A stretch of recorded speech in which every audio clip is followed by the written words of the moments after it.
Hi friends, welcome to our channel. So ఈ ఛానల్లో మనం పెట్టే వీడియో మీ అందరూ తెలుసు, బిగ్ బాస్ రిలేటెడ్ కంటెంట్ అనమాట. కాకపోతే ఇప్పుడు మనము దీనికి కొంచెం అవుట్ ఆఫ్ లైన్ అనేది మనం మాట్లాడుకుందాము. సో టాపిక్ వచ్చేసి నాగార్జున గారు. ఎందుకంటే తెలుసు బిగ్ బాస్ గురించి, హోస్ట్ తెలుగు సీజన్ 8 కాబట్టి నాగార్జున గారి గురించి మనం మాట్లాడుకుంటాము హోస్ట్ అన్నప్పుడు. కాకపోతే ఇక్కడ మనకు సోషల్ మీడియాలో ఒక రూమర్ అనేది బాగా వైరల్ అవుతుంది. ఏంటిదంటే బిగ్ బాస్ తెలుగు 8 సీజన్ సంబంధించి హోస్ట్ మారబోతున్నాడు. సో నాగార్జున గారి ప్లేస్ లో దగ్గుబాటి రానాను రీప్లేస్ చేస్తారని చెప్పేసి ఒక టాక్ అయితే బయట వైరల్ అవుతుంది అనమాట. మరి ఇందులో నిజం ఎంత అనేది మనం వీడియోలో మాట్లాడుకుందాము. మెయిన్ గా మనం వీడియో గురించి మనం మాట్లాడితే, సో రీసెంట్ గా హైడ్రా ఏజెన్సీ ఏం చేసిందంటే, బాదాపూర్ లో ఎన్కన్వెన్షన్ అని ఒక కట్టడం ఉంది. సో అది మొత్తం అక్రమంగా కట్టిల్లు, అక్కడ ఉన్న చెరువును మొత్తం కబ్జా చేసుకొని ఇల్లీగల్ కన్స్ట్రక్షన్ జరిగింది కాబట్టి దానిపైన కేసెస్ రావడము, ఆ కేసెస్ మొత్తం వీళ్ళు ఇన్వెస్టిగేషన్ చేసేసి అక్కడ నిజంగా అక్రమ కట్టడం జరిగిందని వాళ్ళు నిర్ధారించుకున్న తర్వాతకి ఆ అక్రమ కట్టడం అనేది కూర్చేసారు అనమాట. సో ఈ న్యూస్ అనేది నాట్ ఓన్లీ తెలంగాణ, ఇటు ఆంధ్రప్రదేశ్, అలానే ఇండియా వైజ్ గా కూడా చాలా వైరల్ అయిపోయింది న్యూస్ అనమాట. సెన్సేషన్ క్రియేట్ అయిపోయింది అనమాట. ఒక్కసారిగా ఈ హైడ్రా పేరు, అలానే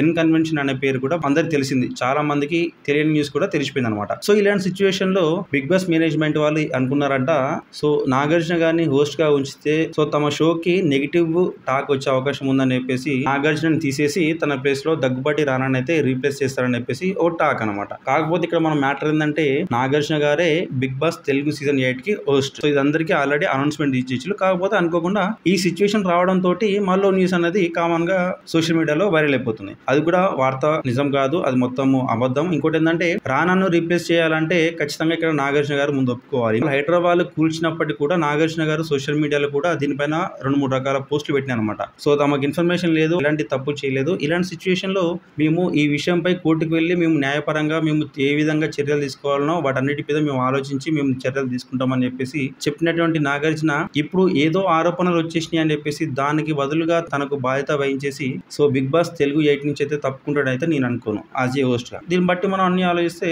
హోస్ట్ గా నాగార్జున గారు అయితే పోరు అని అయితే నేను అనుకుంటున్నా. ఇంకోటి ఏంటంటే, ex Bigg Boss contestant so Babu Gogineni ఏం చేసిందంటే, నాగార్జున పైన ఒక ట్వీట్ అని చేసిండు ఎక్స్ లో. ఏంటిదంటే, కబ్జా ఆరోపణలు వస్తున్న నేపథ్యంలో బిగ్ బాస్ మేనేజ్మెంట్ తక్షణమే హోస్ట్ గా నాగార్జునను తొలగించేయాలి. ఒకవేళ అలా కాకపోతే ఎవ్రీ వీకెండ్ ఎలా అయితే కంటెస్టెంట్స్ ని మనము ఎలిమినేట్ చేస్తామో ఓటింగ్ ద్వారా, అలానే బిగ్ బాస్ కంటెస్టెంట్స్ వ్యూవర్స్ కూడా ఓటింగ్ చేసేసి నాగార్జున గారిని తీసేయాలి అని చెప్పేసి అయితే ఒక పోస్ట్ అయితే సోషల్ మీడియా పెట్టిండు. అలానే ఈ పోస్ట్ కూడా చాలా వైరల్ అవుతుంది. మరి దీనిపైన మీ ఒపీనియన్ ఏంటిదని కింద కామెంట్ చేయండి. So Bigg Boss Telugu season 8 host గా నాగార్జున ఉంటే బెటరా, లేకపోతే ఈ ఎన్ కన్వెన్షన్ సంబంధించిన ఇష్యూ అయితే ఏదైతుందో తనకు తాను రెస్పాన్సిబిలిటీ తీసుకొని నీటికి తను బాధ్యత వహించేసి ఈ బిగ్ బాస్ తెలుగు సీజన్ 8 నుంచి యాజ్ ఏ హోస్ట్ గా తప్పుకొని వేరే వాళ్ళకు బాధ్యతలు అనేది అప్పచెప్తాడా లేదనేది మీరు ఏమనుకుంటున్నారో అలానే ఆ కామెంట్ కూడా కింద పోస్ట్ అయితే చేయండి. సో ఇది ఈ వీడియో. మీకు నచ్చినట్లయితే లైక్ చేయండి, షేర్ చేయండి, అలానే don't forget to subscribe our channel.